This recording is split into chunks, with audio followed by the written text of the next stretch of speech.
Yeah, I have hemophilia. Okay, you need immediate attention now because Yeah. your blood has an inability to clot.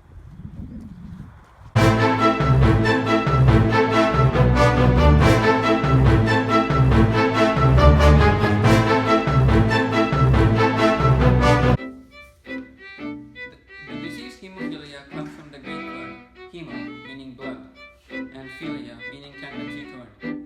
The conjoined word means tendency toward blood, and therefore hemophilia is a disease, which means that patients who have the condition have an inability to clot blood.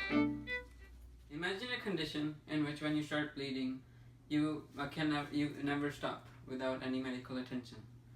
When you were younger and you fell off your bike, your blood automatically stopped when you scraped your knee or got a cut. We take this for granted, but people with hemophilia cannot have this, as the reduced clotting factors in their blood prevent their blood from forming a clot when they have a rupture in their blood vessel. Hemophilia occurs when the reduced number of clotting factors in the blood cause a lack of clotting when there's a hemorrhage or a cut in the blood vessel.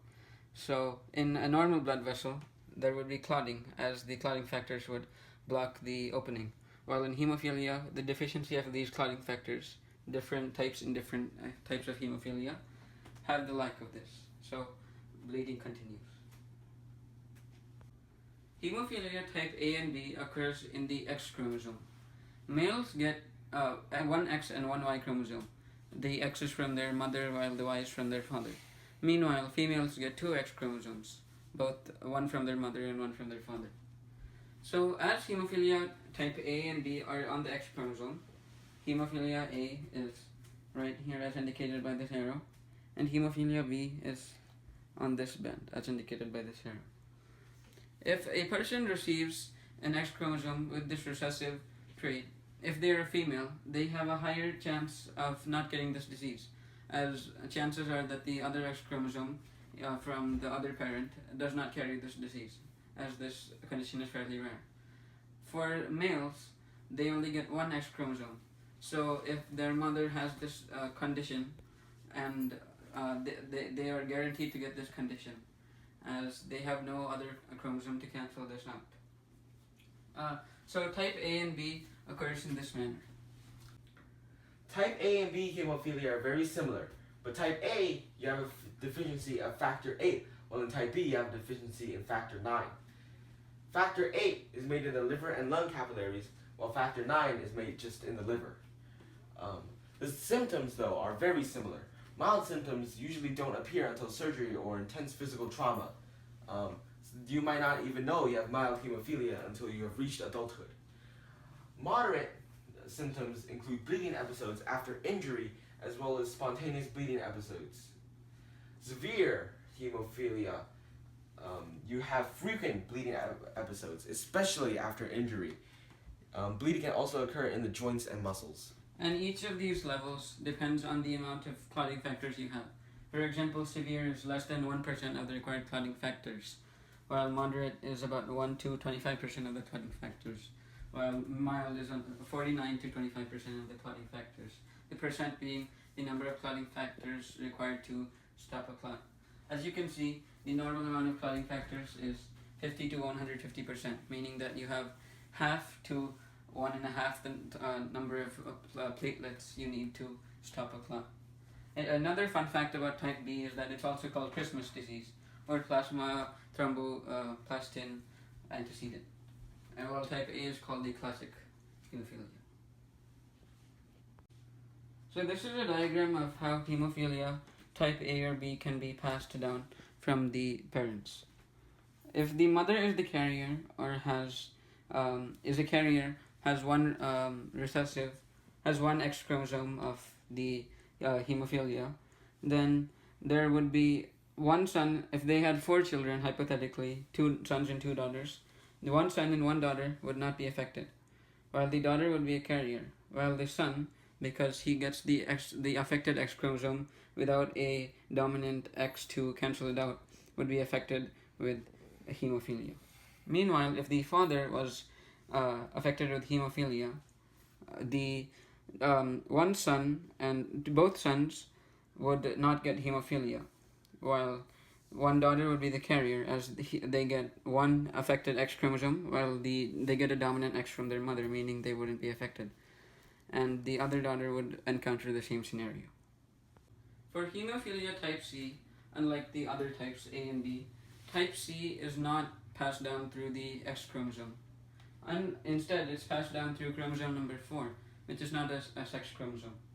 It is a recessive trait, meaning that for an offspring to receive a hemophilia type C, they would need to get 2 recessive traits, meaning that both parents would need to be carriers of the disease or be affected by the disease. Type C is mostly found in the Middle East and affects many Ashkenazi Jews because of intermarrying. It is caused by factor 11 deficiency, and symptoms include bleeding excessively, usually only occurs during surgery, post-trauma, or other operations. No cause is bleeding without a cause is called spontaneous episode. Type C occurs in both genders equally likely because it is recessive on chromosome 4, not a sex chromosome. And when genetic disease is not partial to either gender, it's called an autosomal disorder. That essentially means that the offspring needs to get 2 recessive genes of that trait to get that disorder. And factor 11 is called the plasma thromboplastin antecedent, or plasma protein. It is synthesized in the liver, and the function is that it's an intrinsic pathway, and deficiency results in hemophilia C, as I stated before. As explained prior, hemophilia type C is an autosomal disorder. That means that for an offspring to receive the disease, type C disease, it needs to receive recessive traits of that gene in chromosome 4. So this is a diagram. Both parents are heterozygous with that gene. So based on the Punnett square, one offspring would get both dominant genes, not be affected at all. 2 children would be heterozygous, so they would be a carrier of the hemophilia type C gene, while one would receive both recessive genes of the 4x35 gene, which codes for hemophilia type C, and be affected. And this is a diagram of a autosomal disorder, which is hemophilia type C. This is a diagram of the hemophilia type C cascade. This is essentially a physiological diagram of how clotting factor 11 forms a clot when there's a rupture in the blood vessel. So essentially from this diagram you can get a sense of the physiological aspect, from the synthesization to the clotting effect. This is a synthetic recombinant factor. This prevents clotting for hemophilia patients. This medication is commonly taken by hemophilia type A and B patients to increase the number of clotting factors in their blood, so instead of having excessive bleeding like this, not having enough clotting factors, they can increase the number of clotting factors synthesized and be able to form a clot when they have a rupture in their blood vessel. This is a medication that is used to treat patients with type C. This is called fresh frozen plasma. It is a substance used to increase the number of factor 11 clotting factors in order to perform the same function as the medication stated prior, in order to help hemophilia type C patients increase the number of clotting factors. Now we would like to provide you some interesting statistics about hemophilia. I'm sure you'll find this surprising. Hemophilia type C is most common in the Middle East. 8% of Ashkenazi Jews have this condition, as well as Palestinian Arabs and other people in the Middle East. This is due to the high amount of intermarriage that occurs in the area, and the fact that the mutation started in this area. These are some statistics about the occurrences of hemophilia in different regions. As you can see, Africa and the Middle East has a great concentration of this, as I stated before. Also, this provides a diagram of the different severities of hemophilia. Severe happens when there's less than 1% of clotting factors in the blood. Moderate, 1 to 5%, mild of 5 to 40%, and above that is essentially normal, above 50% of clotting factors, which allows clotting during rupture in the blood vessel. This presentation was sponsored by the World Federation of Hemophilia as well as the National Hemophilia Foundation. Hemophilia currently affects 1 in every 5,000 live births and currently affects 20,000 people in the US alone.